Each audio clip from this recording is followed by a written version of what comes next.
Yeah, on behalf of Hyderabad branch of SARCF ICI, good morning and welcome everyone for this Sunday morning's virtual CP meet on audit and documentation. Today we are going to hear from CA Asha Jyoti Kakarla. Welcome Asha Garu to the screen Thank you through so members. much. Yeah, actually Chairman sir may join very little late. Okay. Yeah. Before handing over the session to Asha Madam, friends, we know the importance of audit and documentation. Audit, even though it is a bread and butter winner for us, the documentation is the main crucial which will save our screen. Yeah, so we should be maintaining proper documentation. Before handing over again, Asha Jyoti is a qualified chartered accountant with more than 8 years of experience in audit, financial planning, and assurance along with tax planning. She worked across several industries, including startups. With this small, very tiny, brief profile, I am presenting Asha Jyoti. Yes, Asha Jyoti, please take forward the session. sure. Thank you so much, sir. So, good morning, everyone. I know this is a Sunday, so with a lot of fun, let's have a little learning as well. So, just to understand the audience today, so there might be two kind of audience over here. One, okay, let's see what's how audit and documentation would work. Another cluster is that let me get 2 hours of CPE, right? So I'll ensure that everybody who's attending will get the CPE. Let's have little concentration on the topic today, and let's have a little learning. So let's begin. So I will first walk you through the audit process, and post that, let's look at how do we document each of the important steps of the audit. All right. To begin with, let's start with auditing detail. So the primary step of audit, as we're all aware of, is planning. Okay, so what exactly do we do at the planning stage? So primarily planning is done at the interim stage. So now the question is, we're gonna audit the entire year. So when I say planning is done at the interim stage, how are we gonna balance the figures? Because the interim would be Q2 or Q3, right? So how are we gonna use the Q2 and Q3 figures to do a final audit? So what do we do is, with the Q2 figures, we extrapolate to the final year. Say if you're taking a Q2, we multiply into 12 divided by 6 so that you got the year-end figures, right? So that's how you do the planning. So what primarily planning has got is, you have materiality, you have risk assessment. All these steps we'll see in detail in the further slides. So the first step is planning. And once your planning is done, you're set to go. The second step that you perform is non-accounting procedures. So what are the non-accounting procedures? We do a lot of general entry testing. We evaluate the management competency, and we check the board of directors. We check the minutes of the meeting. We'll see if there are any audit committee meetings. So all these constitute under non-accounting procedures. So then we go into the testing. This is a crucial part. We test every figure in the balance sheet, P&L, and in the notes of accounts. We perform a testing over there. Testing has again two parts. One is test of details, another one is substantive testing. Like I said, we'll see in detail in the further slides about it. So procedures on the FS. Now the question over here is, after we perform procedures, we should go to the testing. This should be a question that we always have. But why do we have step 3 as testing and step 4 as procedures? Is because we are sick and tired of a lot of versions of financials that we see from the board. Version 1, version 2, version 3. This is a never-ending process. So only when we got the finalized version of the FS, we perform the procedures on FS. So once we get a full and final, like, V1, version 1 from the board, we start doing the testing over the balances that they have given us. So post which we go to the procedures on the FS and we perform the evaluation. So it's very important these days, at least after COVID, to evaluate the going concern of the entity. So this has been a very vital step to perform and evaluate the going concern, and we evaluate the subsequent events, or if there are any contingent events, we does all that in the evaluation section. So after we evaluate, there comes the concluding section. So concluding section is where exactly we issue the reports in a lot of MRLs, the management representation letters, the audit reports. This is technically the end of the audit process. Okay, this is the audit in detail. So for our convenience, as the session is too short for a couple of hours, as we cannot cover every step in detail, we're gonna have the most crucial parts of the audit, that is planning, execution, and conclusion. Like we've already discussed, the first step of audit is assessing the engagement risk.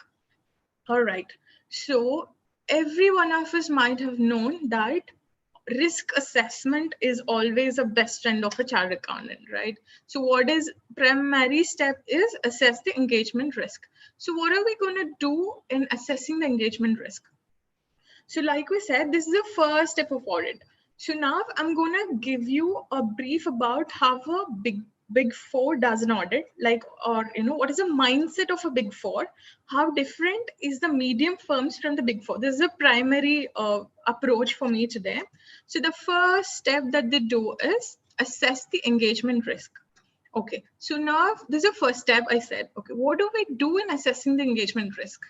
First of all, we understand the industry. Say if it's an insurance company, we understand how is the insurance sector works. What are the regulating bodies? What are the higher risk items? How do you know what is the structure of the board? What are the compliances that insurance, in addition to the normal companies, that they have to do? This at a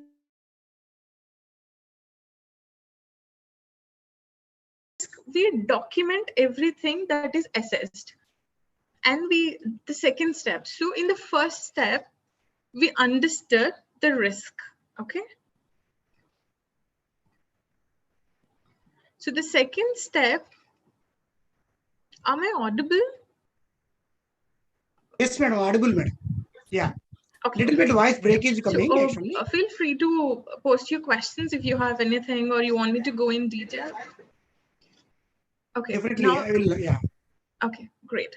So the second step is, like we understood, assessing the engagement risk is an overall exercise.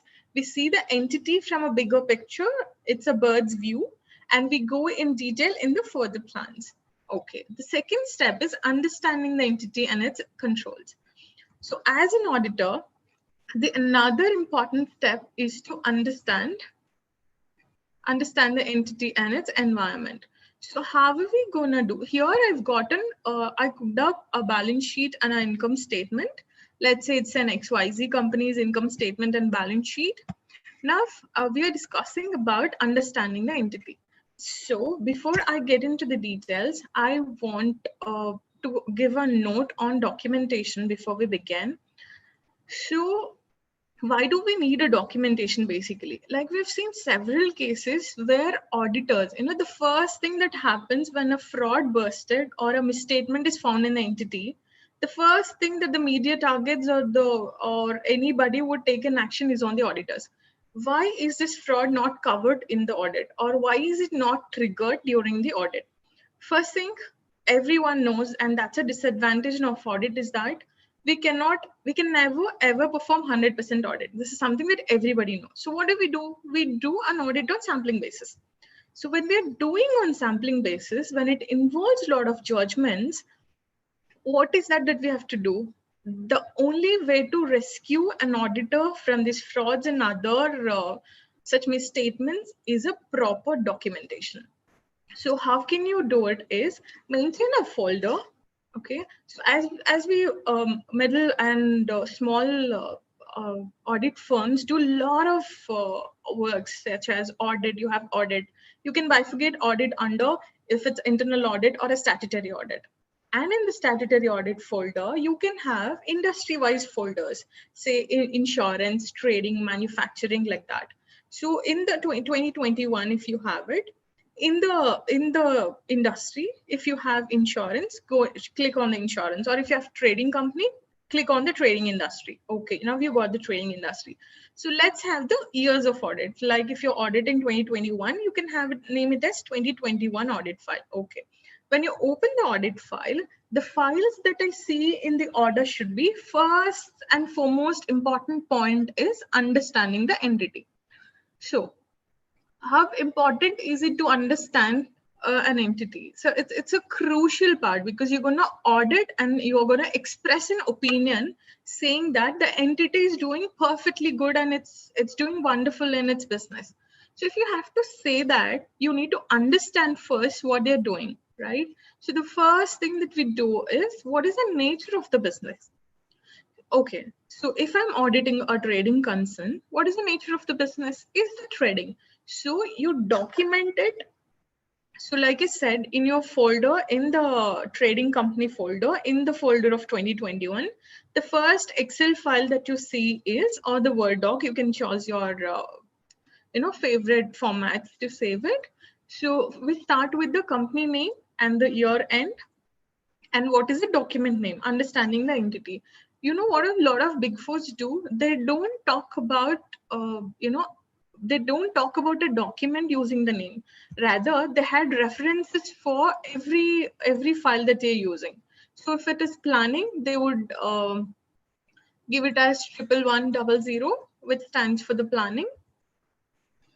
This is how they refer the document. So if a partner is reviewing the file, what is the first thing that he would ask or do is, he'll ask a manager to open 111000 for him, which means it's an understanding the entity and its environment. Since considering this, we are not auditing a Fortune 500 company, our view is about how to audit a middle or a average company. So let's go with the understanding the entity and its environment. So one small advice over here is, we can prepare these formats and save it.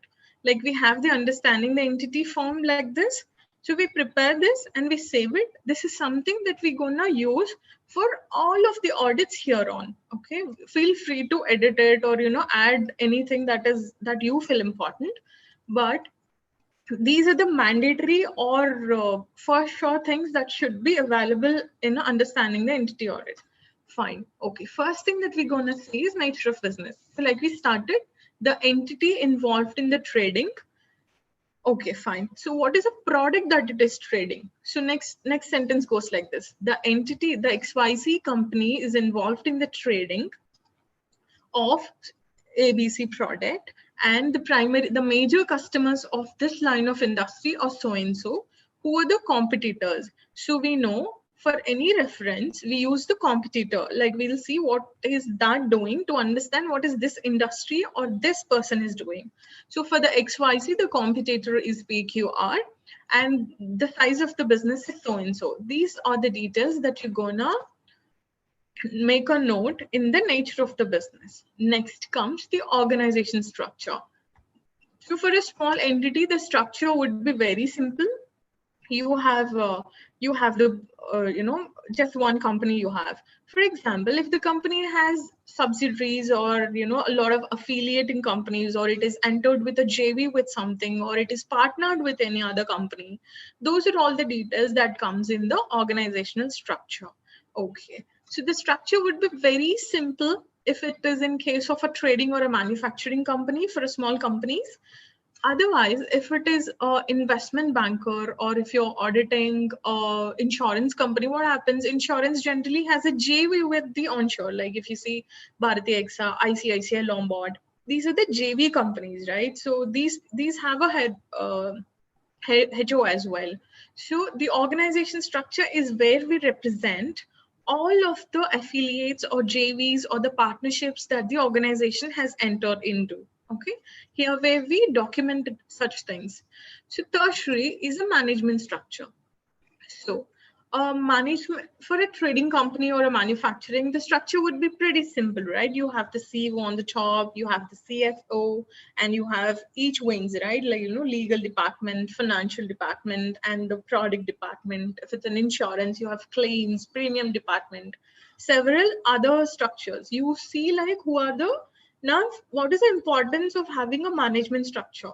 So for an audit employee, or for an article student, when you give the management structure, he's very clear about, for example, if he sees a small misstatement, he go at the entry level. Like when I open the management structure, So if you're talking about finance, because in the audit, the most department that we have liaison with is the like finance department. Now, during the what happens in the management structure, you have the CFO, you have the CEO, you have the CFO, and you have the AVP finance or VP finance. Under him, you have the AVP, you have the manager, below which you have the accountant or the senior accountants and all, right?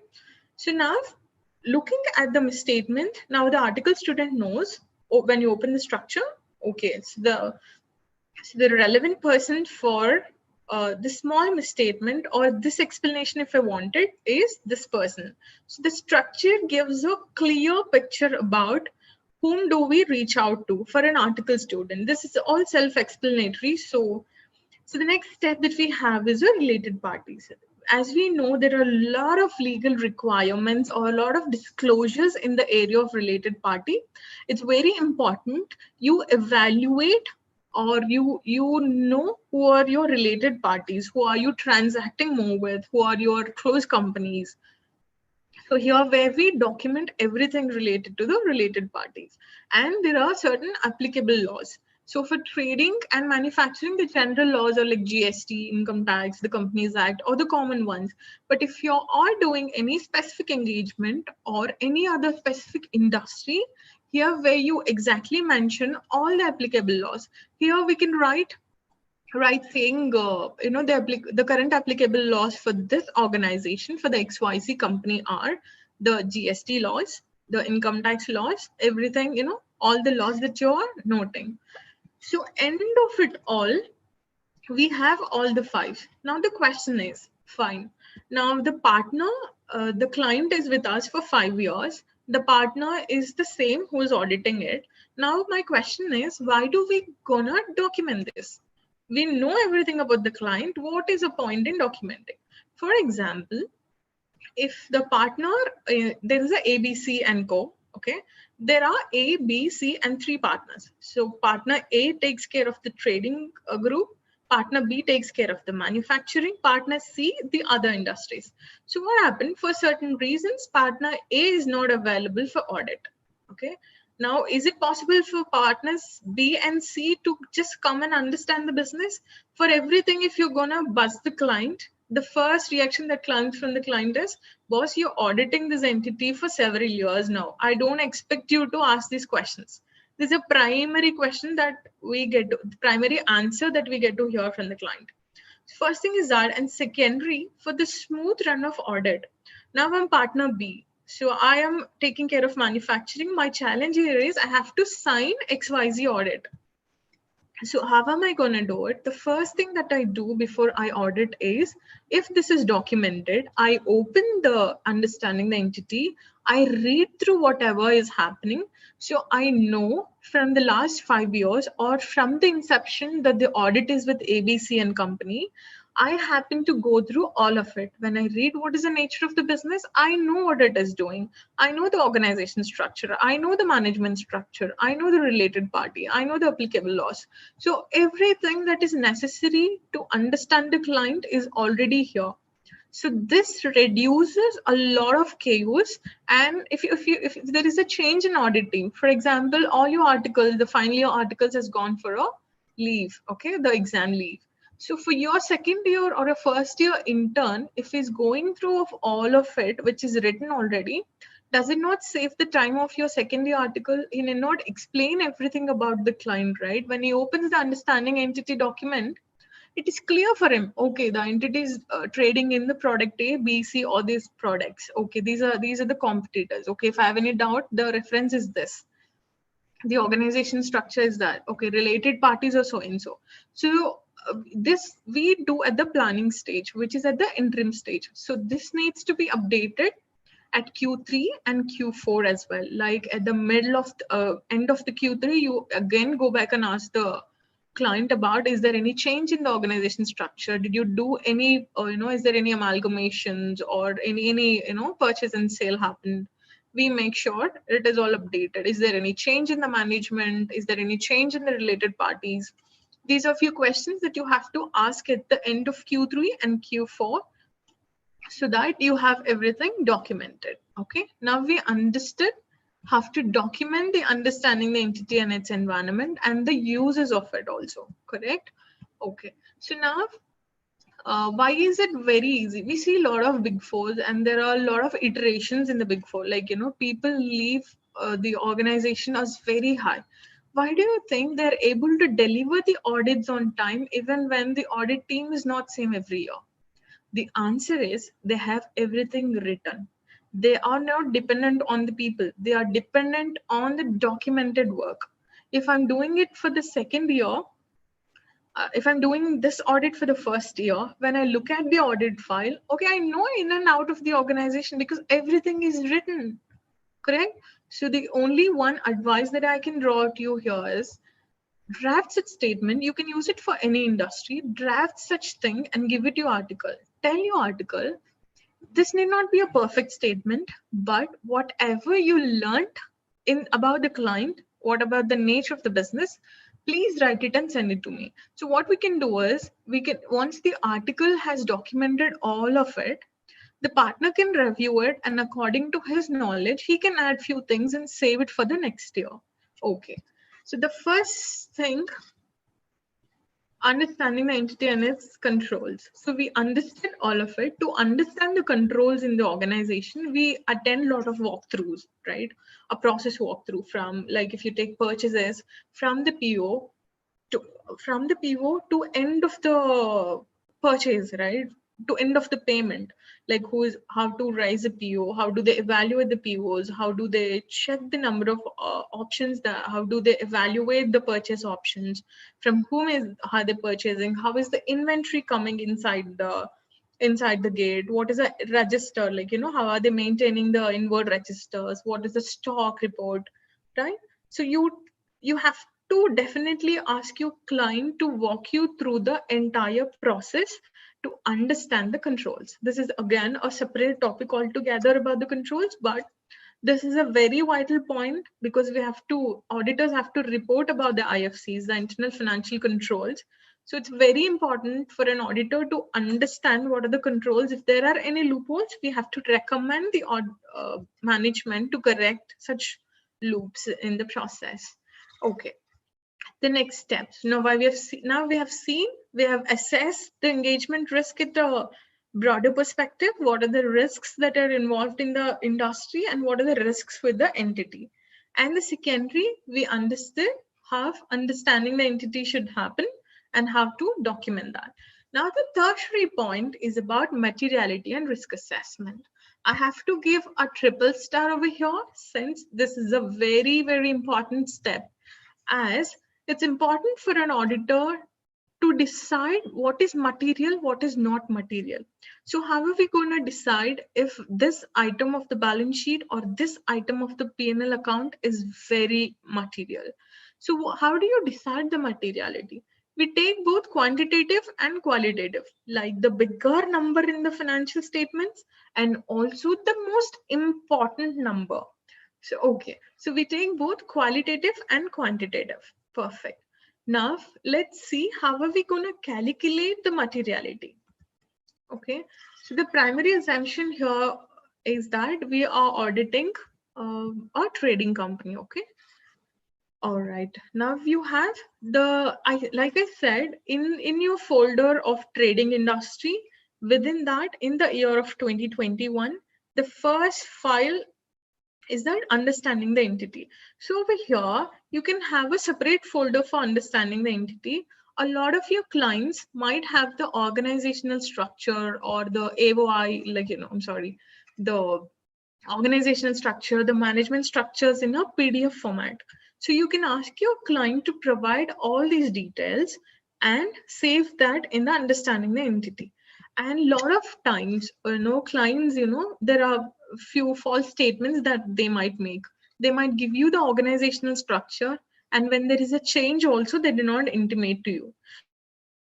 So what an auditor can do to secure himself in these situations, that when the client is not cooperative or when the client is providing you the false statements or the false information. So what many of the big fours or the large audit firms do is, when we have the organizational structure, you write everything about the organizational structure And end of the sentence, you write the ABC company. Like if you see the ABC and Co is the auditor's name. So ABC and Co has obtained the organizational structure from. Here you write the name of the person from whom you got this. Okay, okay, let's assume he's Rajesh, Mr. Rajesh. And in brackets, you write what is his position, senior accountant. You also write via email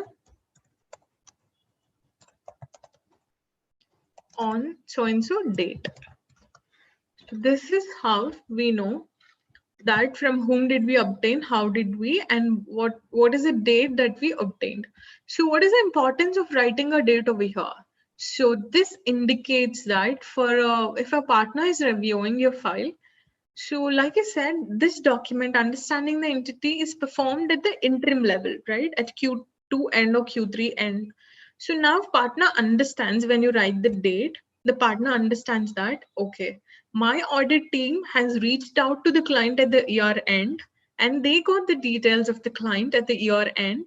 They made enough inquiries and this is the latest version. Now the partner need not come to a audit team and ask, okay, did you guys go and check? Here, when they look at, they have the answer for their questions. So this is how we document. Now coming to the materiality, this is an XYZ company. If you're observing the formats, you can have it as the standard format again. Okay, I took the general industry level practice percentages. So this works as a best statement. Okay, so now like I said, even materiality, the entire planning happens at the Q2 or Q3 end, which is technically your interim level, right? So that's why I specifically mentioned interim figures. These are the Q2 amounts, okay? Now, like we already discussed, we extrapolate the interim figures to the final figures. What do I mean extrapolate is that if you look at the formula,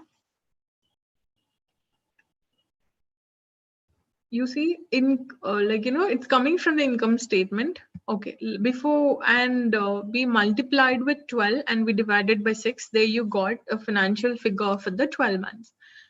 Now, what is a benchmark? Benchmark is technically a professional judgment that the auditor should possess.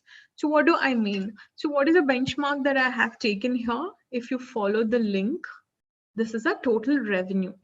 The total revenue figure is something that I have used to come at the materiality. Okay. Now, why did I take the benchmark? And if you look at the columns, let me explain what the format looks like. We have the bench particulars over here. We have the amounts. We have the tick marks. So among all, the important portion over here is the tick mark section. Like I was saying, our audit has lot of judgments, right? We have to judge if this is important or if the next item is important. So when, like I said, partner A is not available for audit. Now partner B has to pick it up the audit file. So now partner B is confused. Okay, why did this guy take the total income as a benchmark? Why not total assets? Why not the total liabilities? Or why not any other figure in the balance sheet? Why only the total revenue? So this answer he gets when he read a tick mark out here. So what is written here? Document the reason why benchmark is chosen as total revenue. So out of your entire balance sheet and P&L account, there is one item that is very crucial, or the number is very huge, as it is quantitatively and qualitatively material. So you choose that figure as your benchmark. So generally, at industry level, the benchmark for trading companies is your total revenue, because your assets are not too high, you don't have too many liabilities, or you don't have too many investments, your working capital is not of a great concern. So you use total revenue for the trading. For manufacturing, you might use total assets because you have big machineries, and assets could be a major chunk of your balance sheet. Or you can use the total manufacturing cost. Like I said, it's always a professional judgment to decide what is a benchmark that we're gonna use for the audit. Here, being a assumption is that we're doing a trading company. So I've taken total revenue as it is a bigger chunk of my financials, correct? Okay, so now we've decided the benchmark.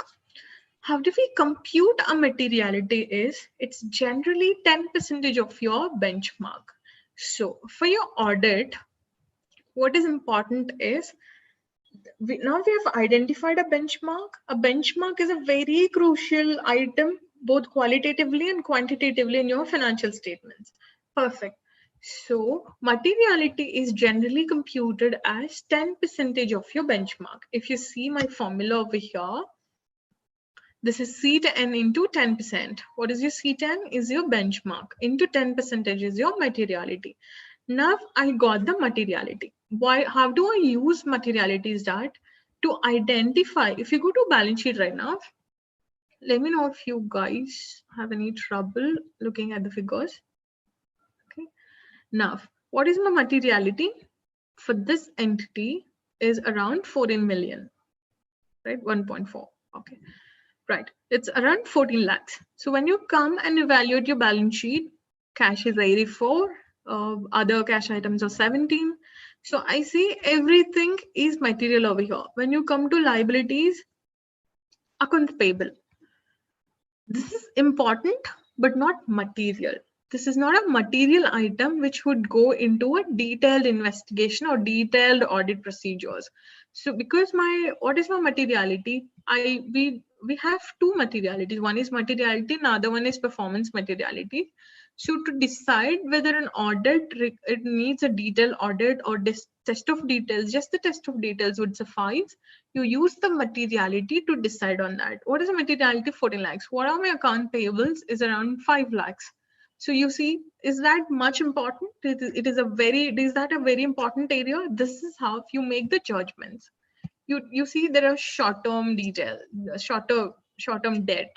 So it's around 6 lakhs, wherein my materiality is 14 lakhs. So this is important area, but this is not that material when you compare with the other items of your balance sheet and the P&L. Clear?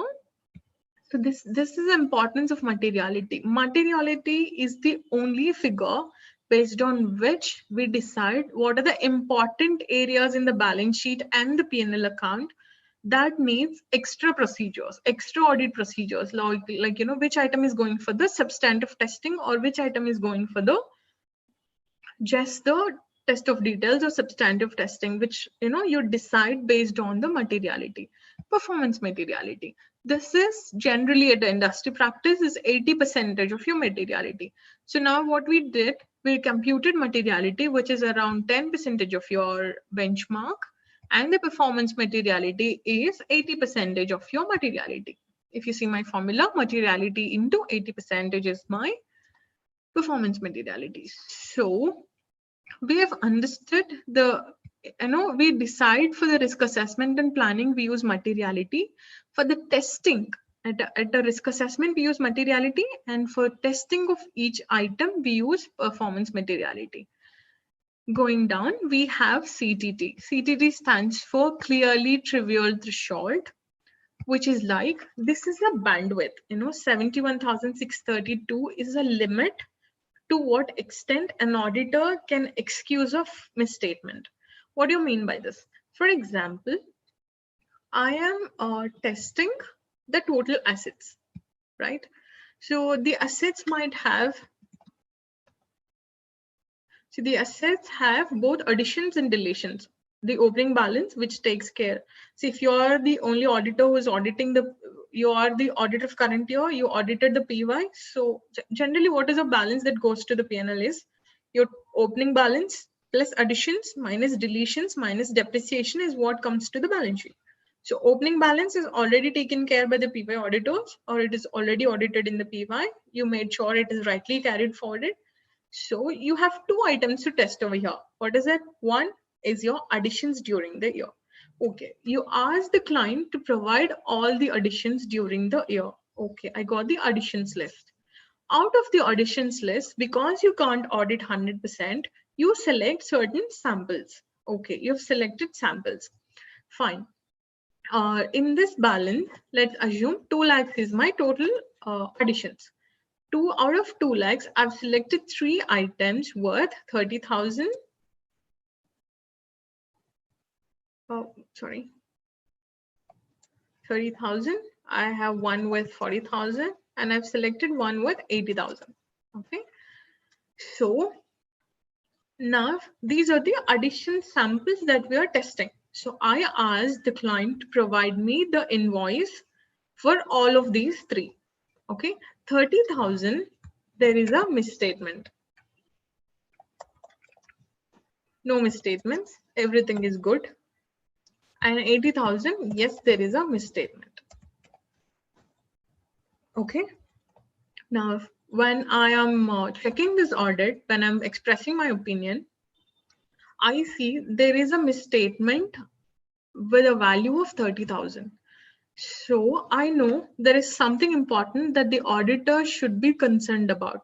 This bill is being paid to a related party. This is not done at an arm's length transaction, or this payment is made, this item is not capitalized properly. The invoice amount is different. The vendor, you purchased from a different vendor, you paid to a different vendor. There could be several reasons of the misstatement. Now, the value of the misstatement is 30,000. Okay. Now, first thing that I do is I come to the materiality. I check my CTT. What's my CTT? 71,000. What is my misstatement? 30,000. Is it below the threshold? Of course, yes. 30,000 is less than 70,000. So here I write that there is a misstatement. There's a misstatement which is less than the CTT.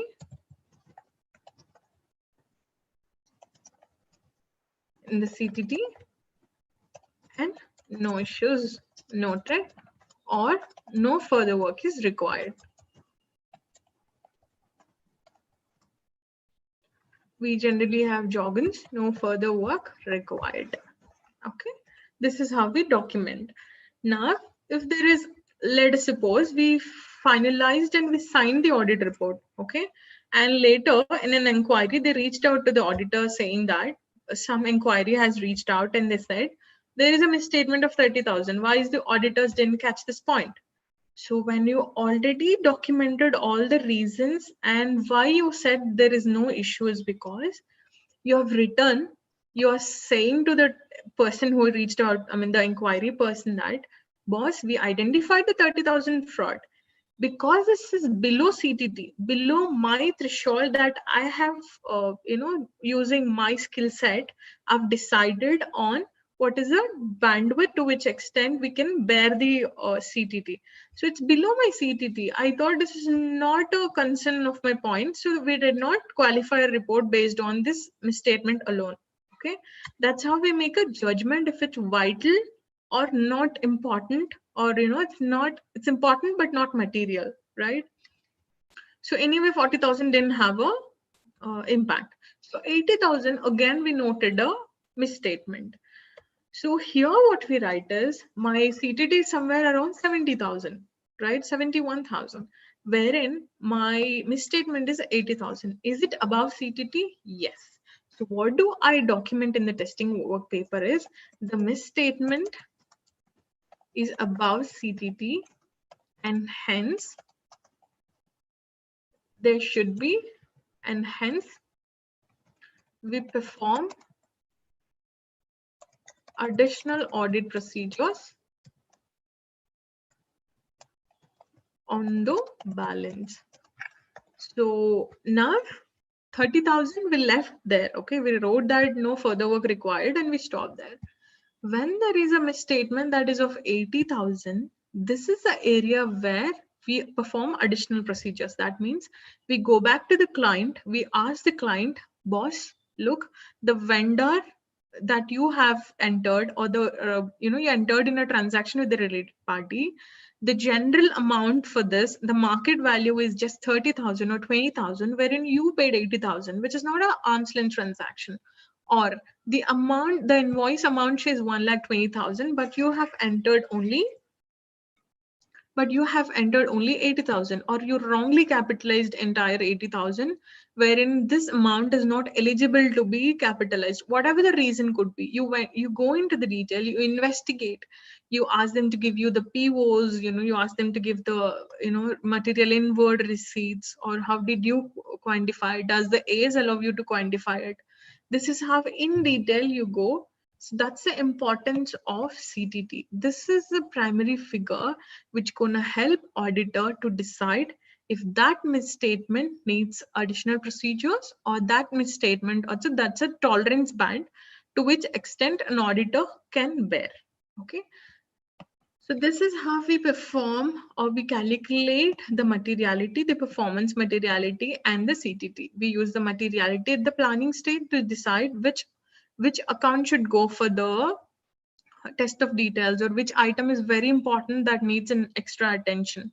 Performance materiality, for all your testings, performance materiality is a primary thing that you're gonna use for the testing to decide.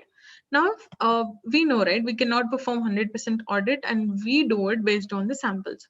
So how do you calculate samples is that you see the performance materiality and you see how many times the figure is contributing, which means now if you take the total assets is here. Let us assume this is a figure that has that is the total additions. Okay, so I divide this with my performance materiality, I get 24, which means this needs at least 24 samples. Okay, and we select 24 samples using some random sampling or an MU. We run an MUS on that, and we send these are the sample lists. We select the samples from the additions list the client provided, and we ask them to provide you all the necessary supports, the payment support, the invoices, and any other details you want. You document all the 24 samples. This is how we use performance materiality. We've already seen the use of trivial threshold. Threshold is a bandwidth to which an auditor can bear or allow a misstatement, right? And another point over here is we use the CTT. For example, if it is 20,000 or if it is 50,000 that has a misstatement, individually these are not these are below threshold 50 and 30, but when you look at a cumulative threshold, this is 80. So individually this is below, this is 80. Individually the misstatements are less than the CTT, but when you see at an aggregate level, this is more than my CTT. So this is again an area of concern. You go in detail with both the 30,000 and 50,000 misstatements. Okay. So again, this should be a standard template that we're gonna use. So this should be a standard template which we have already seen. Again, materiality is a standard template.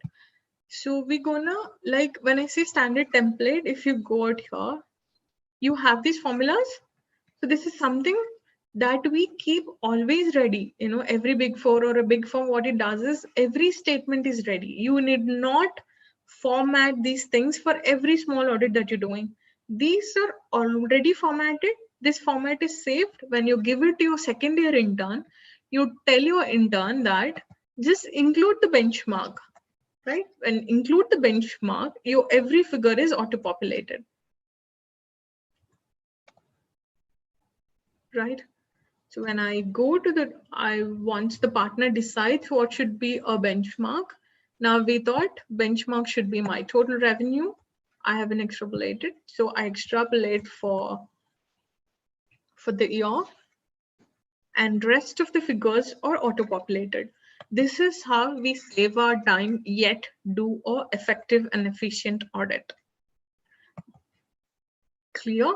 This is how we compute materiality. So now materiality is done. Coming to the risk assessment. Like I said, assessing the risk is the best friend of an auditor. It's a best friend that you carry at every point of audit, every step of audit, correct? Let's go to the risk assessment. Okay, let me know. I mean, if you have any troubles, you can raise your voice to see the screen. Like I said, the first step of every document, this should be your third document, or one of the important documents of your file. So like I said, in the audit folder, in the stat audit folder, you come to the industry trading. In the trading industry, one folder is 2021 audit. Within 2021 audit, the first file is understanding the entity, the second file is materiality, the third, here I have them everything in one Excel sheet because it's not huge, or I thought, okay, it's easy for me to explain in interest of time. So how do we document generally is, the first thing is the folder within the audit file is XYZ company is an audit folder name. Within that, the first folder is understanding the entity. Within that, I have all the PDFs, all the client supports. Sometimes when there is an important document, or there is some information that might have an impact on the going concern that the client has provided in understanding the entity, I take a screenshot of the emails that the client has sent me, and I'll have it saved in the understanding the entity folder.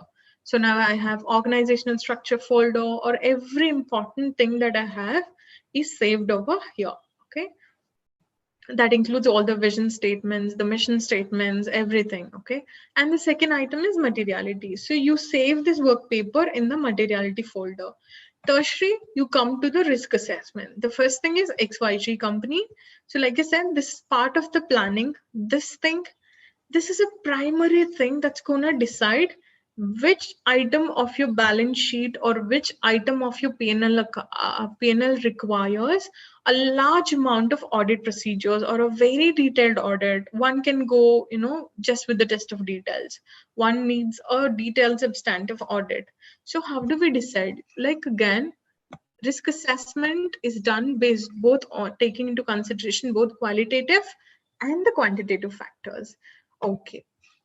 Now this is our balance sheet. Now, like I said, this is done at an interim level. We extrapolate the Q2, Q3 figures for the year end so that the risk assessment is not much different from the year end figures. Like I said, this is again done at the interim level. So what is that I'm doing in the risk assessment level? So there are two types of testing that everyone is aware of. One is test of details, another one is substantive testing. What is test of detail? Test of detail is that you see a figure in the balance sheet which is very minimal. Okay, here if you see the short-term debts are very minimal, you just get the list of short-term debts, like what are the short-term debts that the entity has. You just check.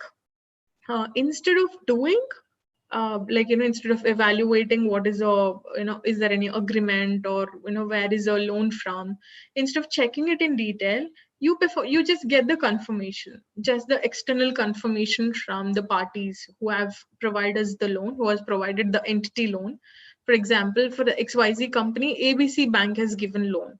So you just write an inquiry to the bank saying, okay, is this the loan given, or is it under the same terms? Is the interest payments are made in timely? These are the few things you check in the test of details, right? So what happens if it's a vital important thing? What do? You get the loan agreements, or you see if there is any collateral. You go into the details. What is the interest rate?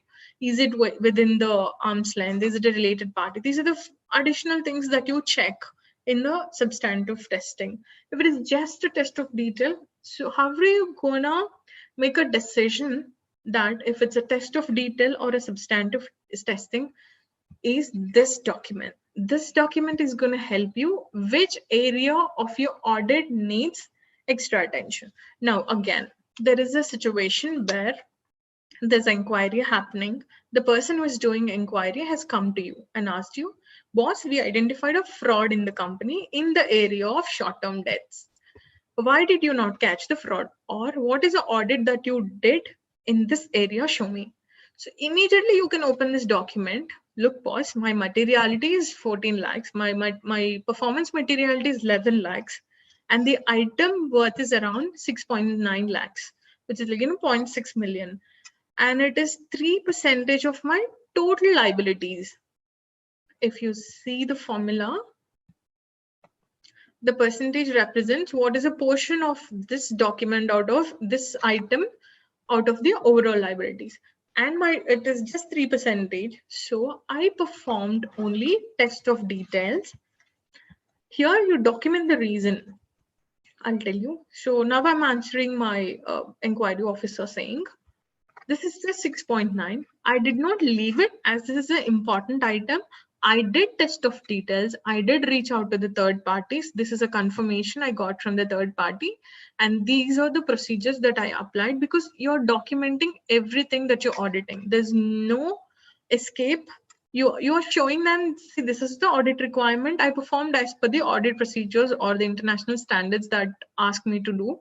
So these are the reasons why I have not performed a detailed testing. So we know, right? Investigation is very much different from the auditor. So I noted this and I also disclosed it. This is a confirmation I got from the client. There, the auditor is rescued. The auditor is rescued because the audit is done in a planned manner. And every audit or every decision, every judgment that is taken is documented. You have evidence. There could be some reasons why, when you are doing 2021 audit, there's an inquiry question from 1819. So you don't even know, you must have already forgotten why you have not done it. But when it is documented properly, the reasons saying, short-term debts, we did not do test of details because this is very less amount. This is not quantitatively material. For the qualitative purpose, we obtained an external confirmation from so-and-so person. You can also write from which person in the organization from the ABC Bank who has given you the confirmation, right? And the confirmation you evaluate, right? We applied procedures on the confirmation letter that is obtained from so-and-so person and noted no issues. So even when you go back to 2018 folder and open this file, okay, now even if they come, we have an answer that, look, this is a reason why it is not caught in the audit, because we performed the audit based on the sampling procedures and these are the reasons. So you always have an evidence. So that's the reason why documentation is a crucial part of audit. Yes, okay. So now how are we performing the risk assessment? So when I look at cash is almost 21% of my total assets. So this is an important area. And other one is property and equipment. Even this contributes 67%. So I scoped in for testing.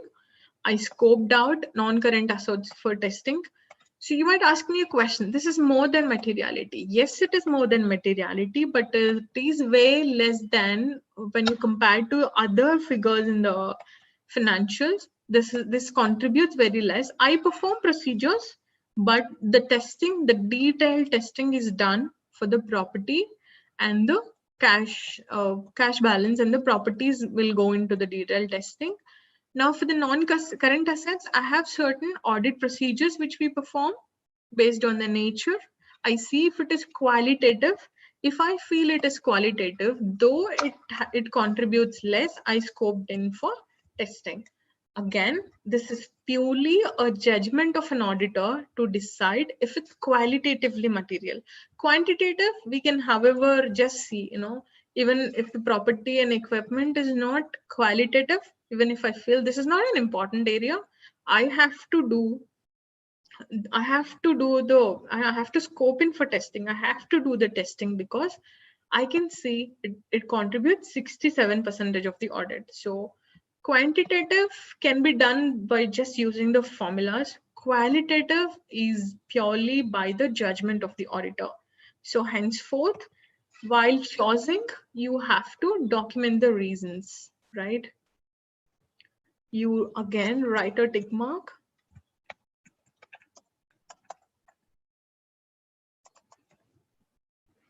And document the reason why. Now you see, I scoped in the other, you can write saying the cash balance, scoped in testing, as this contributes 21% of the total assets, and it's quantitatively material. Okay, so this is how you document for everything that you're doing. You write it's scoped out for testing because it is other current assets. However, we perform test of details, correct? So this is how you document every tick mark. So one way that Big Four or other firms do is, so to maintain, the window dressing is a primary important point, right? So what they do is, it's another way of doing. So what I do,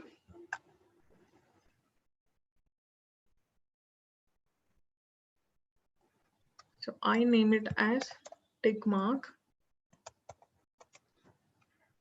So since it is my first one, I name it as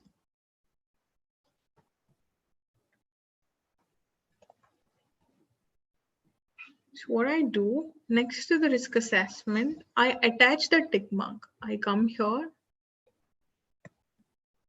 right?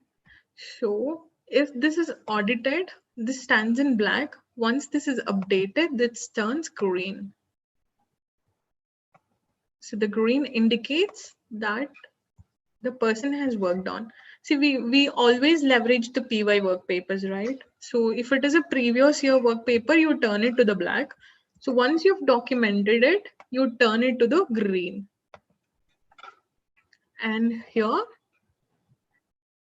I again give this, I give F4, and I have turned it green because it is already documented.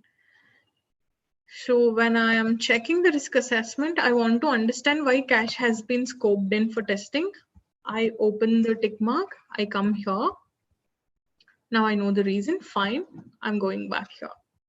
Okay, this is how a lot of Big Fours, do the window dressing.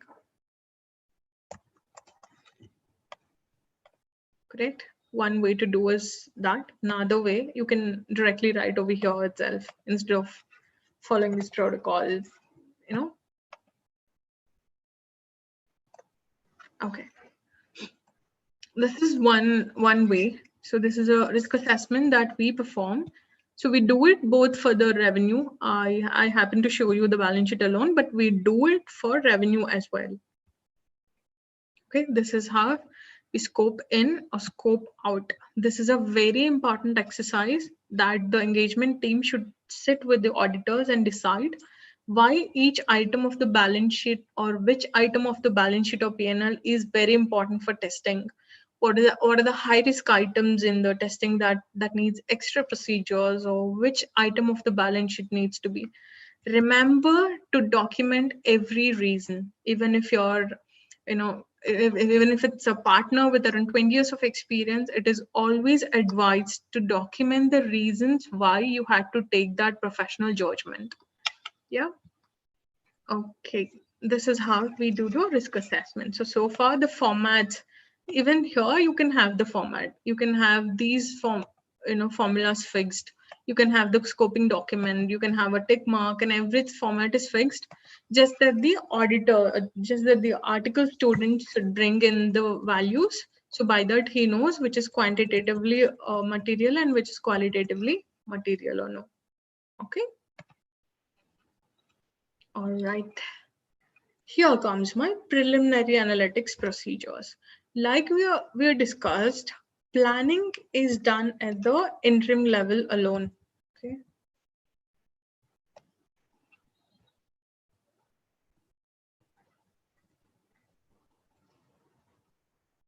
So the planning is done at the interim level. Ashaji, sorry to stop you. If Yes. you want, you can take a 2 minutes break or something. Oh yes, Satish. Yeah, we'll do that. Yeah, sure. Yeah, in the meanwhile, you can answer 2 questions also are there for a different break or something. Yeah. Great. Sure, we'll do that. Thank you.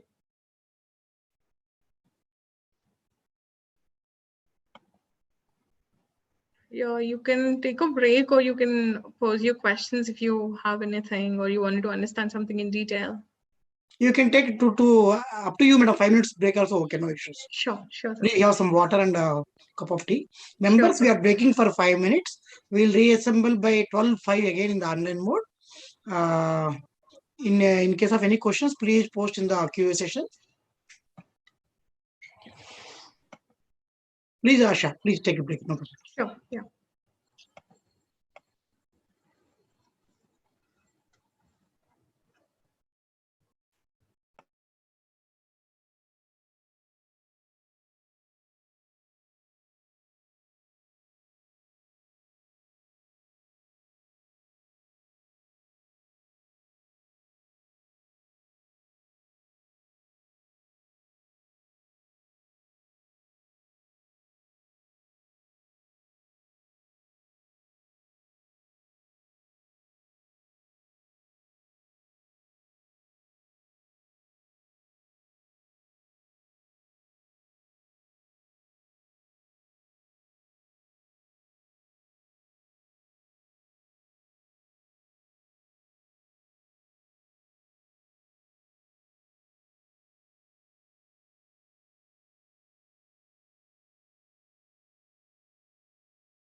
Yes. So can we take any questions if anyone One has question any- is there, madam. Yeah. Is it visible to you? Yeah. Yes. Can you please elaborate on qualitative materiality with an example? Okay. Let me show you.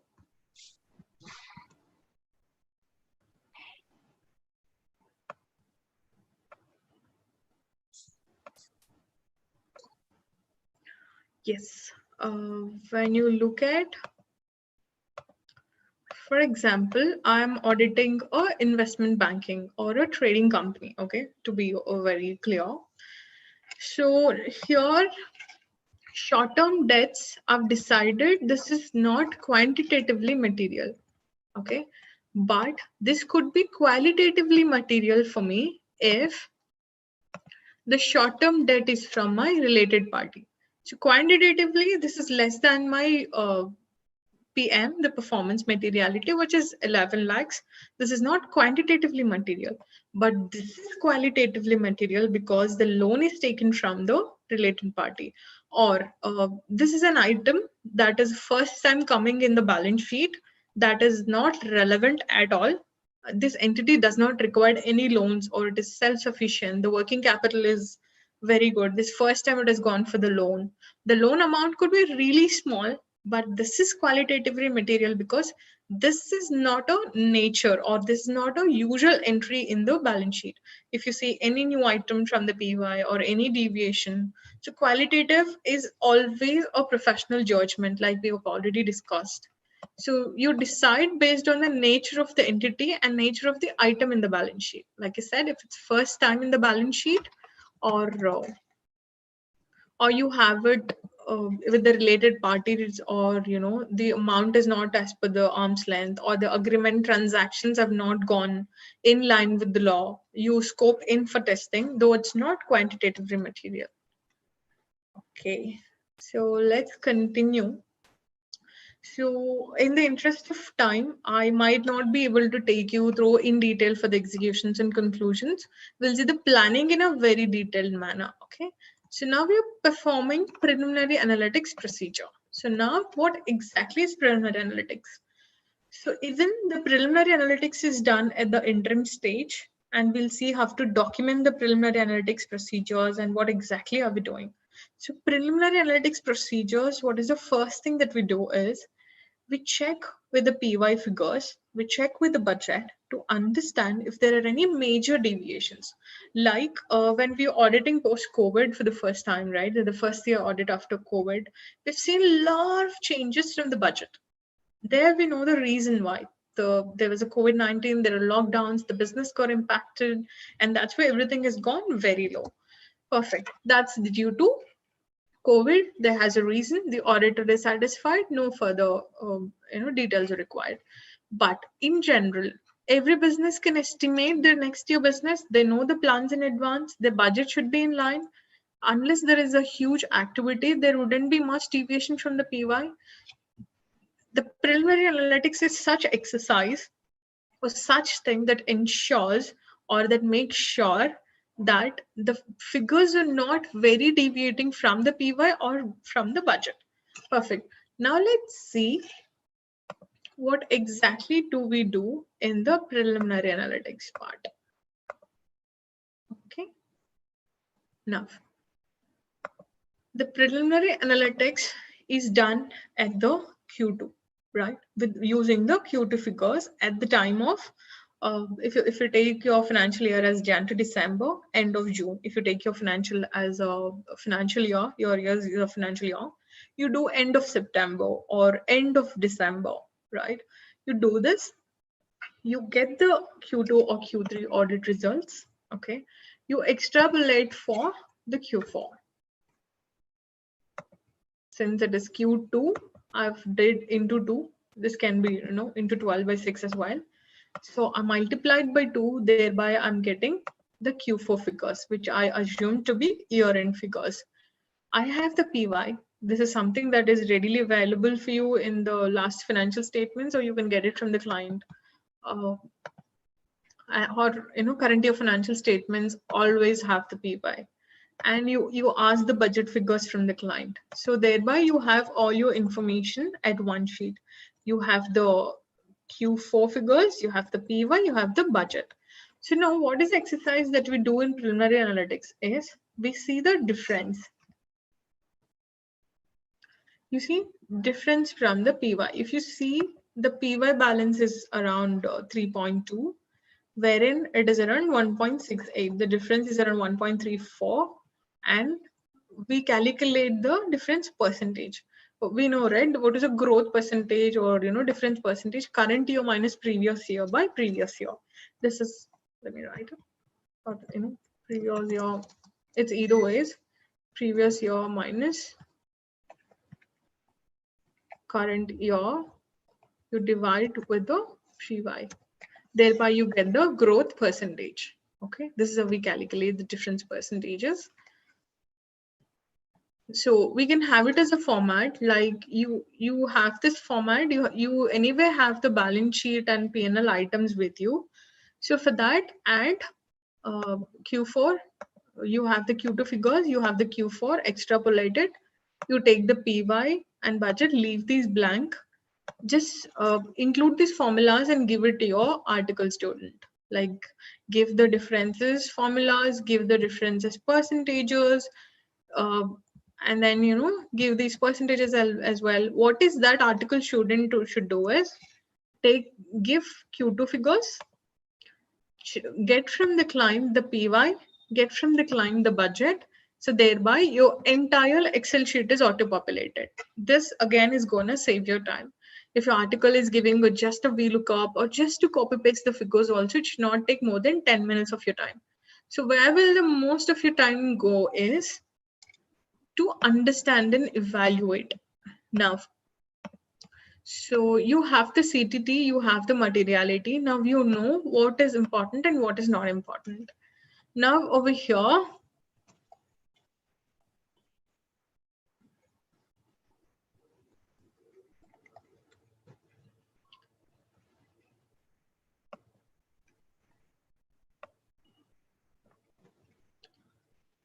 it is around 13 million. Now, the difference is around 13 million, which is like 44% higher than the PY. Okay. Is it not an area of concern? Yes, this is an area of concern. So now what will I do? I check the budget. Oh, from the budget, it is around 80% high. So what will I do is I go to the client and ask the reason. Boss, I see that at interim level, your cash balance is around 44% higher than the PY and around 80% higher than the budget. So the client might get back to you with a reason saying, look, auditor, last year closing balance, this year closing balance is pretty high when you compare to the PY and budget. That's because we had a receipt of around 4 to 5 crores or the 13 million, right?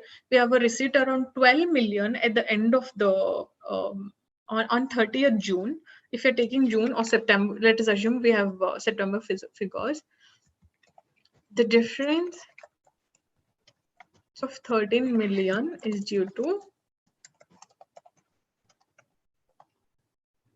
is a receipt of a bill from so and so, okay, from the name of the vendor, is received from so and so, and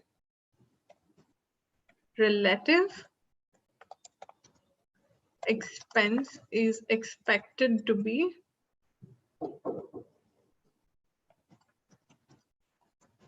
paid in or paid in 2 days of the receipt. Okay. So this is something that you have documented. You've gone back to the client has given you the reasons why there's a difference, and you got the answer, right? What is it? For example, had the receipt been on 28th of September, so generally the rule of the client is that he receives from the sales point, he receives the sales and he makes to the vendors, like he make payment to the purchasers. He's running his business on the credit basis. So once he got 13 million bill which is due. So he got that on 28th.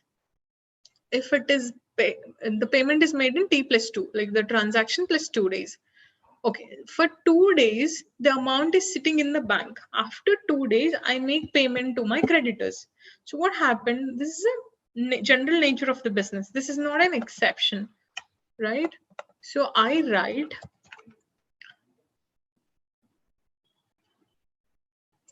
so per the nature of the business, of XYZ company, these fluctuations are expected because we know as auditors, we see Okay, if it is after 2 days, like he received on 30th September, that's why the cash balance is high. So this payment would have been made in August 1st or 2nd. By August 2nd, this payment would have already made, right? These fluctuations are expected, and hence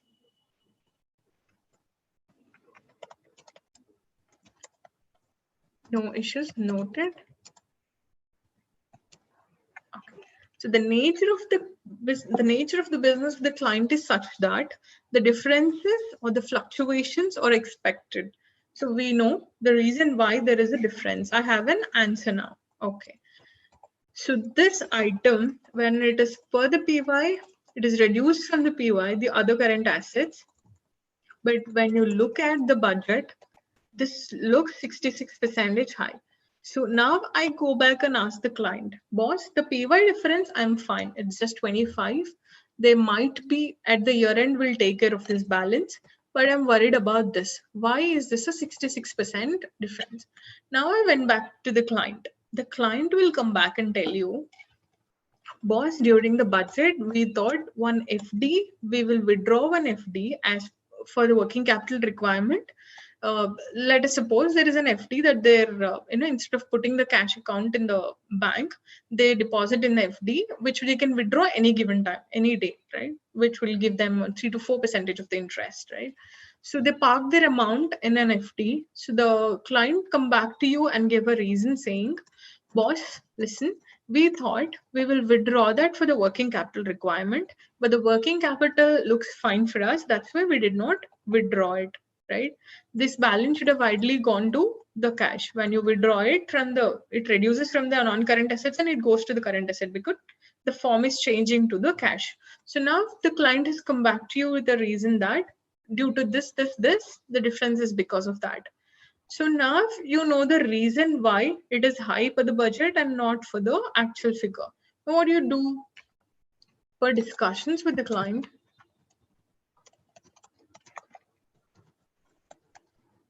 The reason for the difference.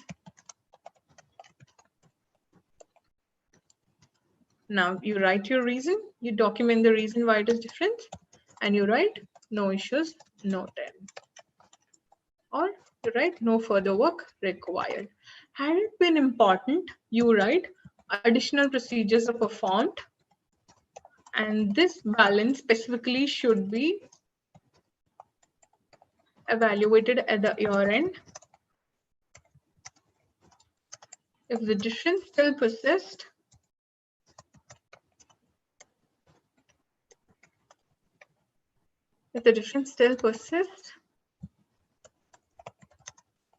additional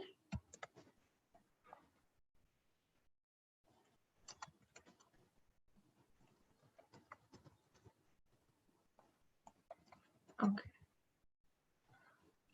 So this is how we document. Now I know from it that this item is okay. I need not do anything. This item requires an additional attention at the year end. So what do? I either highlight for the year end. I tell my article that any item which is colored with this color means to be evaluated at the year end.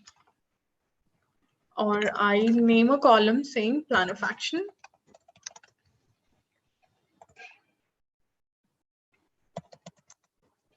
I write saying year end, which means that this balance looks fine for now. The client has given us a reason which the auditor is satisfied with. But however, at the year end, we need to reassess this figure. Okay? This is how we document it. Now, is this not a very clear audit, or is it not? Let us suppose all this groundwork, the documentation, and every audit is done by a freshly qualified or less than 2 years of experience chartered accountant or your article student. And see the major differences or the major problem of audit, the quality audit not being performed at a middle or a small firms is that there's no proper reviews. So now I have not seen in a middle firm where I did my articleship that we documented everything, right? So now we used to go for the audit, check few things, tell partner that we checked this, and this, and the partner definitely don't have a correct time to invest and go into the details, and we missed on few things at few audits which had escalated, and it got in the press release that the entity has did this thing, the auditors couldn't find it, it's a default on auditors. We have gone through a lot of such struggle. So had the article student document the reasons for every balance like this and give it to partner for review. Imagine if the partner has around a day to review the audit file, he's signing in a day. He'll start with the understanding. He'll see if there are any major changes. He'll go to the materiality. He'll know the reason why benchmark is chosen. Okay, perfect, fine. This is my materiality. The threshold is 70,000. Up to 70,000, I'm okay for the misstatement. Perfect. He goes to the risk assessment. By this, he'll understand which area needs attention, what is performed. He'll immediately go to the preliminary analytics. He'll see the difference column, right? He'll see the differences column. Now, he'll while reviewing, he goes like over 400%. This needs an attention, and 6800. Okay, by this, what are the areas that has higher difference. Now, he also know the reason why it is important. Now, if article students thought this should be evaluated at year end, but this doesn't require. Now, if the partner thinks this should also be taken care at the year end, he will change it and say year end. Don't you see the transparency in the work performed? Don't you see the review of the work is very easy and it is saved for the next year references? And you need not, now this balance we understood, right? That the client deposits in by the nature of the business, these fluctuations are common in non-current assets. Now we know the reason. Okay, next year we're performing this audit. We need not ask this balance reasons with the client. We can ask if document that the difference is due to the nature of the business, which is acceptable, which is completely fine, right? Is it not saving time? Is it not increasing the transparency? Is it not a qualitative audit? See the importance of documentation at every level. When you have everything documented, there is no one thing, the audit is qualitative. Secondary, you're doing everything in a transparent manner. Like tomorrow, if everything that is coming up that says is the default of auditor, you are at a rescue because everything is written. Like I said, keep everything documented. Even these tick marks, you can use this strategy, or you can directly write the reasons over here. These are the preliminary analytics that we perform, right? So documentation is a key one. It saves time. Secondary, you need not train your article every year, right? You just give this document, ask him to go through. Once he go through, you can explain he has a more visibility. Tertiary, you're not dependent on people. Even if the person left, you have on hand what is happening, what to be done, what not to be done. You have everything on your hand, right? This is an effective way. This saves a lot of people. We hear a lot of complaints from middle firms that we're not having an effective audit, or the audit is not going as per planned. If you could do all this at the interim itself, for the year end, at the year end, no, the works looks very simple because everything is set up for you. So here, instead of Q4 figures, you add additional column saying actual Q4 figures. You just put in that, you see the differences, it is done. You're good to go, right? So that way, it eases up the work. Clear? And that's how we do the preliminary audit analysis. Likewise, you document wherever you see the major difference. This is just 5 and 9.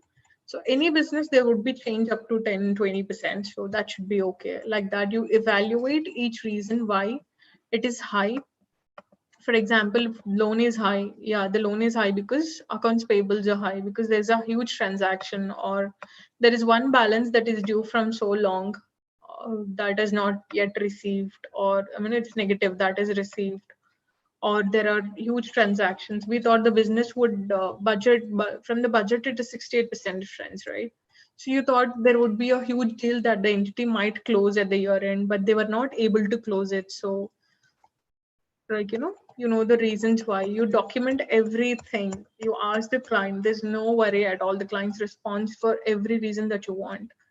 You document and save it in an order. If you see, you have understanding entity, materiality, risk assessment, the preliminary analytics, everything is documented in an order.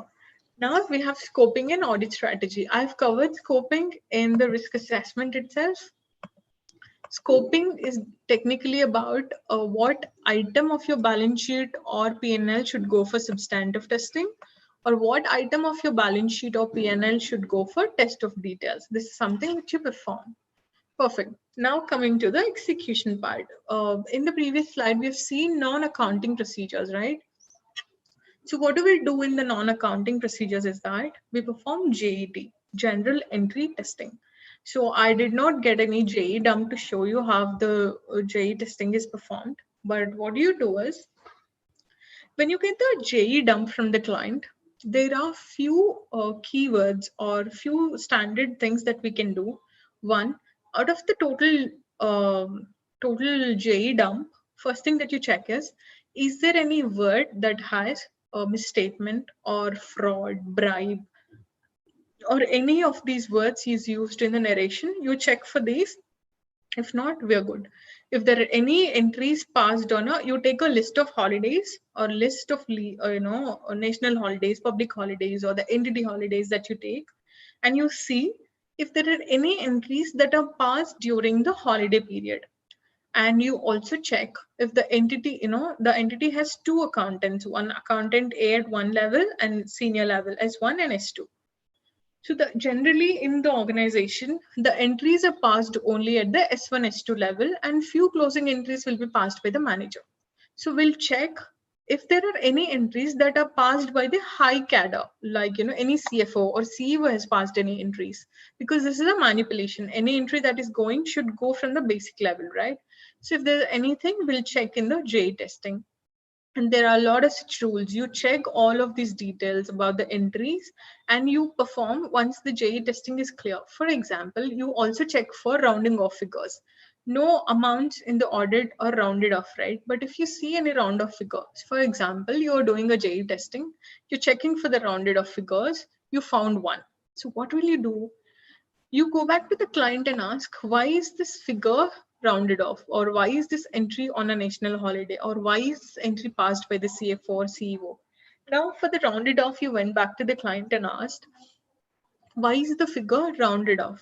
Then he might tell you, boss, this is a dividend declaration. Generally, dividend declaration figures goes in the rounded off figures. So this is a dividend declaration. Now you know it is the nature of the business. So you document next to the entry saying, you write a tick mark. This is a dividend entry. It is generally expected to be rounded off figure. So no issues noted or no further work required. Now the JE testing is over. You have all the columns. You tell your article students, these are the areas. So now how you can document is, you can have an Excel sheet and write down what all you want your article to check on. So what is that? On holidays, if there are any entries passed, higher cadre, and what else do you check? A few keywords like fraud and all, or rounded off figures.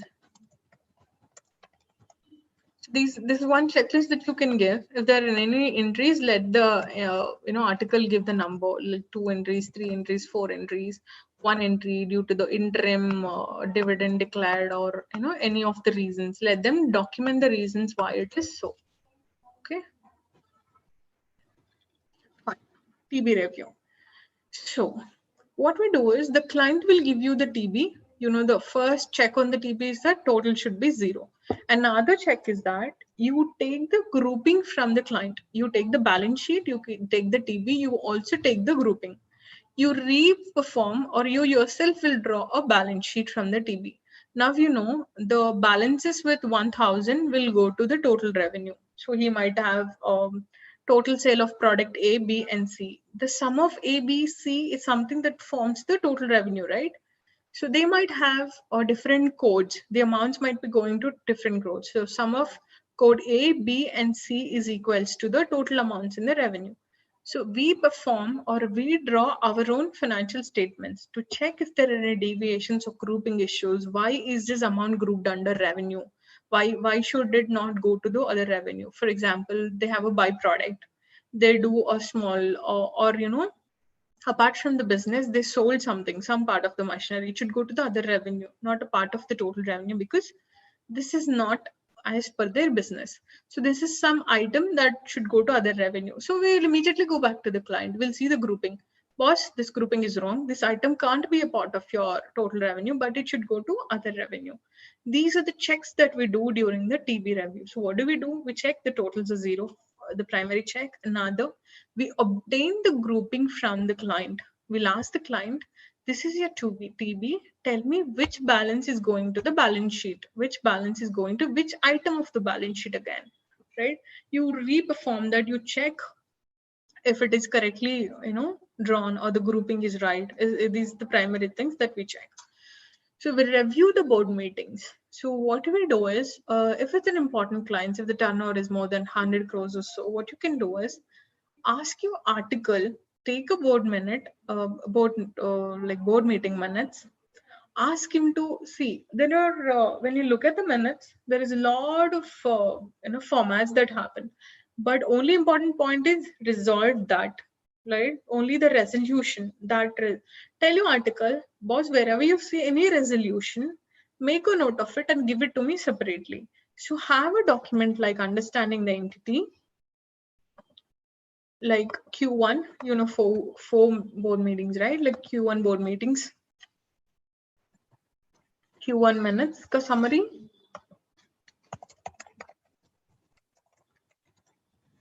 and you write it as Q2 minutes summary. For example, in Q2, it is resolved that there's a change in management, there's a change in the board member, or there is a change in auditor that the auditor should be aware of, right? Change in internal auditors, or change in audit committee.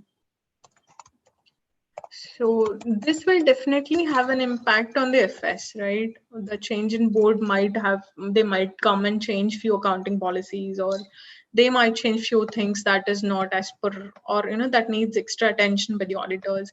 So these are the few things. You need not again open the board meeting. See, now you are in discussion with the client. You yourself ask the client to tell you if there are any changes in the entity. The client would have forgotten or missed few points, that there is a change in board of director. He might have not mentioned you. But when your article has seen or reviewed the board minutes and taken the resolutions, every resolution summary is made separately. So you being an auditor, check it, and there is a change in board members. You document that. You as a partner reviewing the file, when you look at the summary, okay, there is a change in board. So this is an extra item. This is important. We have to evaluate the impact of this on the financial statements if there are any policies change. So next in the checklist, Q for checklist, you ask the client about change in policy document or something, like that. This will help. So this is also important. We have to document the summary as well. And of course, review the related party transactions. That thing we are doing as a part of understanding the entity, and we do it, like I said, we do that throughout the year. Okay, we do the test of details and substantive testing. That we decide based on the risk assessment results. We know which is a high ROM or low ROM. And based on that, we give scope in, scope out. Scoped in will go for substantive testing. Scope out will come for the test of details. Okay, now coming to the conclusion section, we're looking at the procedures that applied on the FS. First thing, now you got the financial statements with you. What is first thing that you do? We do re-performance, recalculations. I mean, the arithmetical accuracy, right? We check the arithmetical accuracy. We do re-performance, recalculation. Perfect. Now we are doing all this exercise. Now the question is, how do we document it? Okay. So what we can do is we can have some standard rules. So if you see, this doesn't have a formula. So first thing that we do is we put formulas everywhere to ensure, you can take the balances here. Maybe in the next column, you can do all the calculations, right?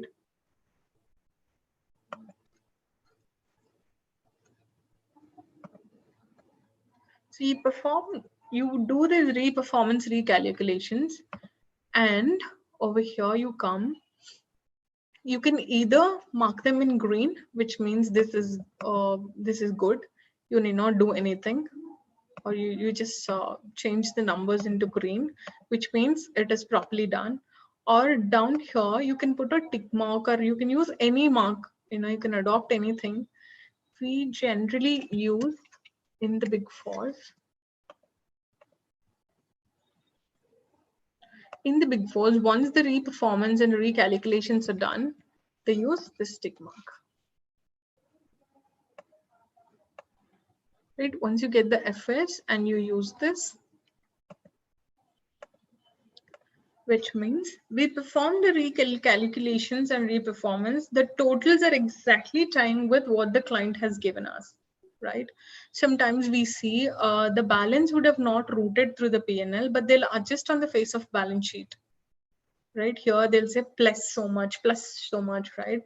So to avoid those things, you can actually give a walkthrough, right? Now you see it's not flowing from the TB directly, but I made some additions over here. These things we can figure out, and sometimes they add to the total to tie the balance sheet. They add something to the totals. So when you do re-performance and recalculations, you can find out such things. Fine, we are doing that exercise. Every firm does in their audit. Crucial thing, they do the mathematical accuracy. But how do we make sure, or how do we ensure that it is done, is through this symbol. When auditor or a partner sees this, that means, okay, the re-performance recalculations are done, correct? So this is how we document. This is a sign that we use. If it is a depreciation calculations, what happens? It is like, row 1, row 2, row 3 sums, right? Like if you have some figure here, okay, let me show in the preliminary analytics. For example, you have to sum of all these figures. So what you do is,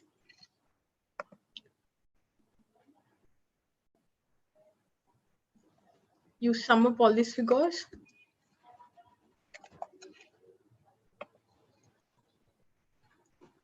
And in this column, you use less than symbol. Correct? So this means both horizontally and vertically, we ensured, correct? We ensured that arithmetical accuracy is taken care of. Okay. This is how we do the FS review procedures. And there is these are the procedures that we apply on the FS. Okay. And one thing we do is tie-outs. So what is a tie-out? We know every figure of the balance sheet has a reference in the notes to accounts. So how do we ensure in a PDF document that every figure is tying with the notes to accounts, or every figure that's in the balance sheet is coming exactly as that of a notes to accounts? So what you do is you write a reference here. There should be one column before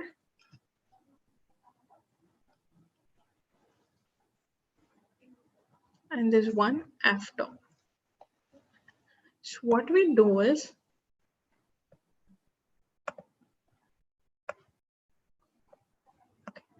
so always the tie-outs. So now why are we doing this exercise?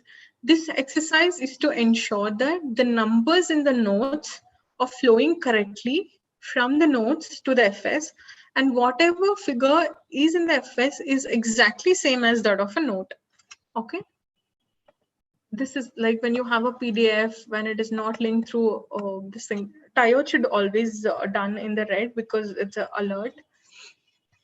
So generally what happens in the FS, you have note 2 here, right? So, right, we sign the PDFs.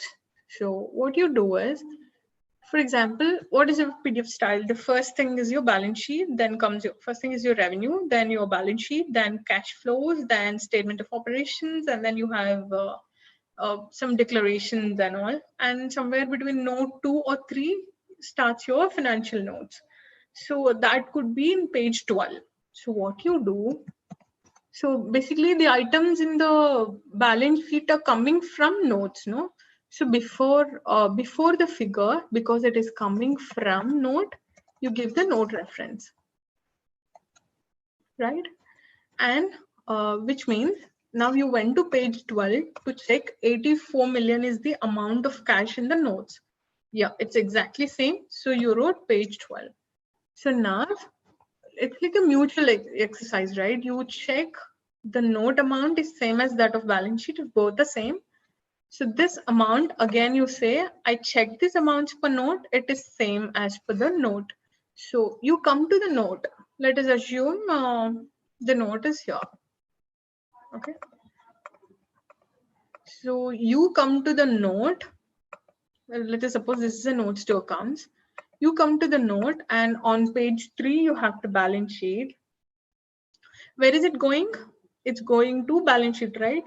We wrote it before the balance sheet because it's coming to balance sheet from the notes. So notes, it's going out from the notes to the balance sheet.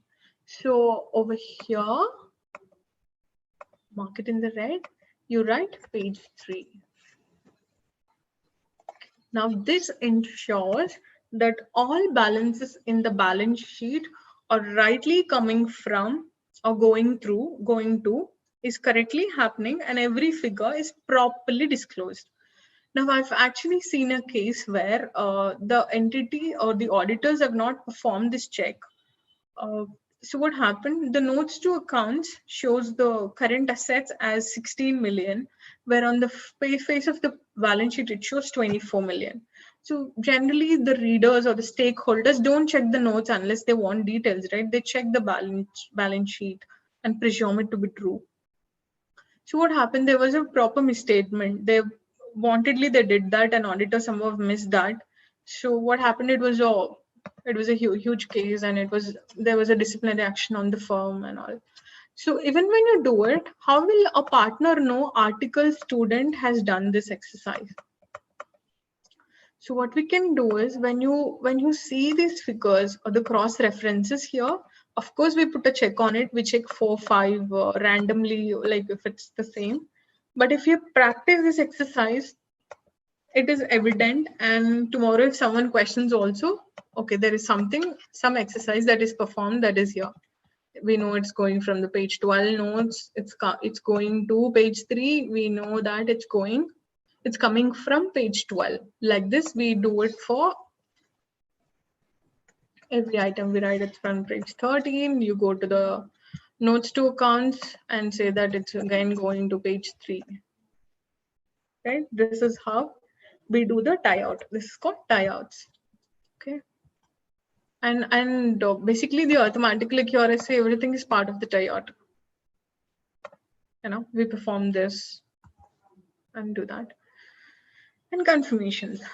Yes, and there are a lot of confirmations that we should get from the client, from the management and from the clients. There are 2 types of confirmations. One is external, and other one is internal. Internal is from the management to ensure that, okay, they performed everything as per the laws and they are complying with everything. This is standard confirmations. And other confirmations are third party. So there are a few, like for cash balance, even if you apply anything, apply any procedures, the very important part of that is external confirmation, right? You write a letter to the bank saying, respond if it is right or respond if it's not wrong, like these things you perform. So confirmations like have a standard format, saying that we auditors, or with the permission of the client, we are here by requesting you to please confirm the balance with your bank is so and so, right? So and so amount, and you sign it and send it, and they sign it and send back to you.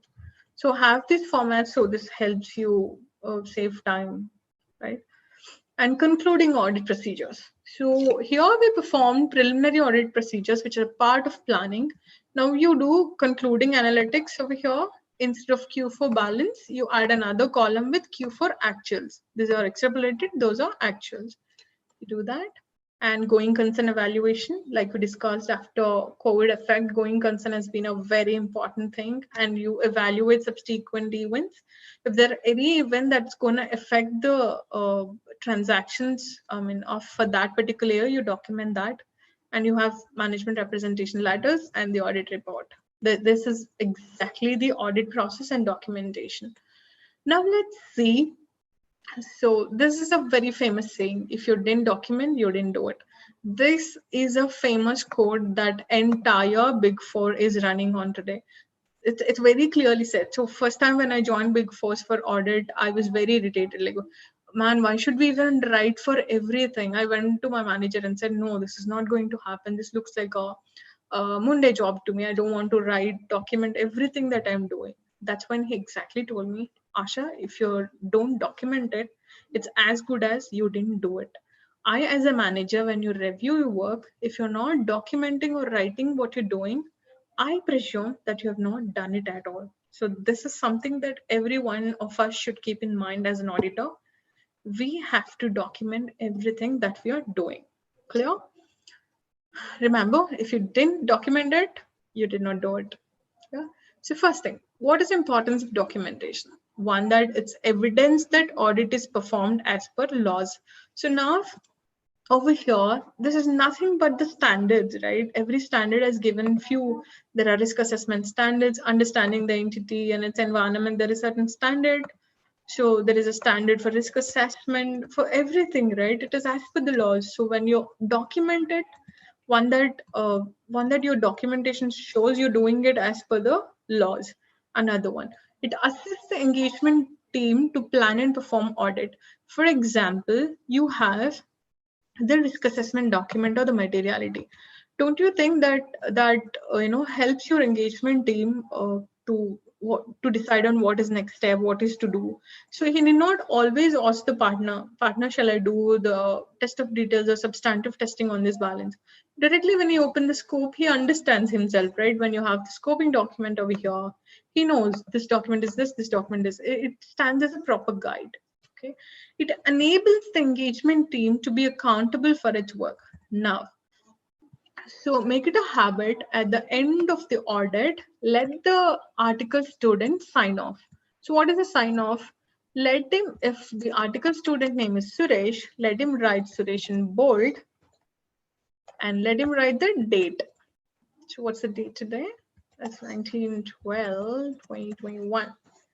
Okay, had it been done and closed, it is very evident that Suresh has done his work, and even after 2 years, you can go back to Suresh and ask, boss, you did this work. Why is this misstatement or why is this happening, right?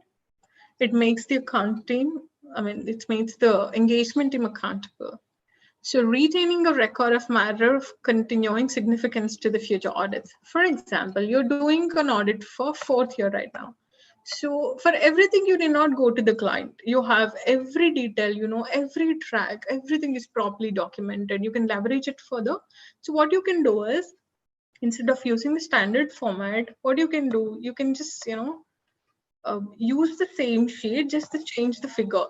Sometimes even the risk assessment, the reasons will be the same. Here, if you see, we document the reason in the first year. The reason stands good for all the years because the client nature of the business is not changing as such, right? You can just copy paste the same work paper for several years. It'll help you for all the life of the audit that you're doing if rotation is not applicable. Okay, it helps in the quality control for SQC1 audits, enables to conduct the audit of external inspection, like if there are any peer reviews and everything. It helps you, and thereby we have just seen how we saw the documentation. We saw the importance of documentation. So make it a healthy habit to document everything that we're auditing. Remember, if it's not documented, it's never audited. So hereupon we take few questions if there are any. We have one question, Asha. Okay. Can you please read out or should I read out? What is the effectiveness of MR sought on certain transactions which are based on management's judgment? What is MR? What do you mean by MR? Management representation. Management representation. Okay. Yes. What is the effectiveness of a management representation sought on certain transactions which are based on management's judgment? I basically did not understand the questions. Chaitanya, could you? Sorry, is asking specific question related to specific reply from management. Like if you can give me some example, I can answer to the point. Yeah, just 1 minute. Santosh, can you unmute Mr. Chaitanya, please? Sure, sir. Yeah. Chaitanya garu, ఒకసారి level of question again, sir. Chaitanya, could you please elaborate what exactly is your concern out here? Am I audible? Yes, Yes. Chaitanya. Go on, please. Yeah. Fine. So let's say if they have taken a certain call on provisioning for debtors or inventory valuation, probably Right. broadly it may fall in a certain matrix and probably as per the accounting standard. But they Right. would probably taken a view on probably evaluating the work in progress, which probably I may not be aligned with in terms of the standard. Correct. And you would have taken a business call. So Right. on those things, I seek a management representative. Correct. So or a provision of an advance, okay, where I Right. feel probably it's aging, but the management feels otherwise. Yeah. So what do you do in those circumstances? So when you first thing, we document the reasons or we obtain the management representation letter and we document, thereby we give our opinion. So as per AS, the requirement is this, wherein the client is doing this. First thing, we advise the management. We go back to the management and advise them, look, as per the requirements of the standards, this is a requirement. Of course, if the client is denying it, if the client understands, go back and change the provision or change the misstatement that they had, that's fine.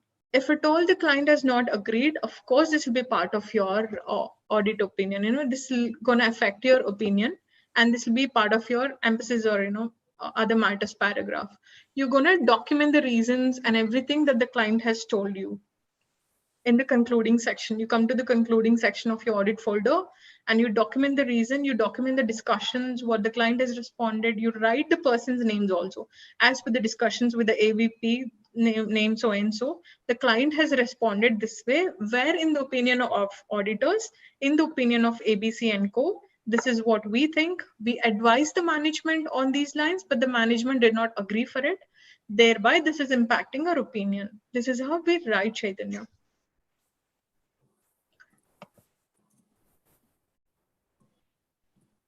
Chaitanya sir, it is okay? Yeah, I think fair enough. Thank you. Yeah. Thank you, Chaitanya.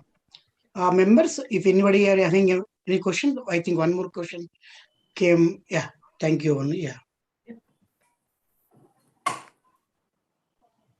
Yeah, I think it's done, Asha. Almost. Yes. Yeah. No more questions. You are in time, and Yeah. just let me check. One question came. Yeah. One Upendra Gorentla. Can you please read out, or should I? Having sent confirmation letters every year, but not receiving a single confirmation back. Okay, so there are two forms of confirmation, right? We write to the client saying, respond if it is wrong, only if it is wrong. So a lot of chartered accountants use that because we know a lot of people don't respond. So what we do is generally we pressurize the client. For example, if I sent a letter of confirmation to one of their creditors or somebody, so I put a pressure on the client. I tell them that, look, you're not cooperating for this audit. And what we did is we sent out a confirmation. If you're not cooperating or if this balance doesn't encourage, please force on your creditors to send us. So this is a healthy habit that we follow. So for every audit confirmation that the Big Four send, they make sure that there is a proper signature from the client. We make sure, like for example, I prepare, if you're checking on the bank balance, I prepare the confirmation letter being an auditor and I send it to the client. I take my partner signature over the auditors and I take my client signature as well. For example, the head of finance, I take the head of finance signature. I ask the head of finance, I loop him in the emails that I'm sending. I put the pressure on the client to confirm on that. So he will ensure that the reply is coming from the bank at a possible time. So that's how we deal with the confirmations basically. Yep. Yeah. Thank you, Asha. So patiently answering all the questions. Thank you so much, Satish. Yeah. Actually, this is the first time I'm able to hear you officially. Yeah, actually, this is my first webinar too. Oh, first webinar. Yeah. Oh, really, then heartfelt congratulations here. Really marvelous and wonderful presentation, actually. Yeah. We never felt it is a first presentation, actually. Myself, it is first to hear it from you. Good. Yeah. Madam, your presentation and what do you say, practical oriented examples gave a lot of inputs and feedback to our members. Thank you for sparing your time and sharing your knowledge with us. Once again, congratulations and thank you on behalf of Hyderabad branch. I thank all the members also. Madam, as a token of appreciation and gratitude, please accept our virtual certificate of appreciation from Hyderabad branch. Wow. Virtual certificate of appreciation. Yeah, Wow. please accept, madam. It will be sent to you in hard copy in photo frame manner very shortly. Okay. Yeah, sure, sir. Thank you, Asha, once again for your wonderful presentation, lucid, crisp, and powerful, power-packed presentation. Thank you once again. God bless you. We'll be in touch with you very shortly. Thank you, members, for your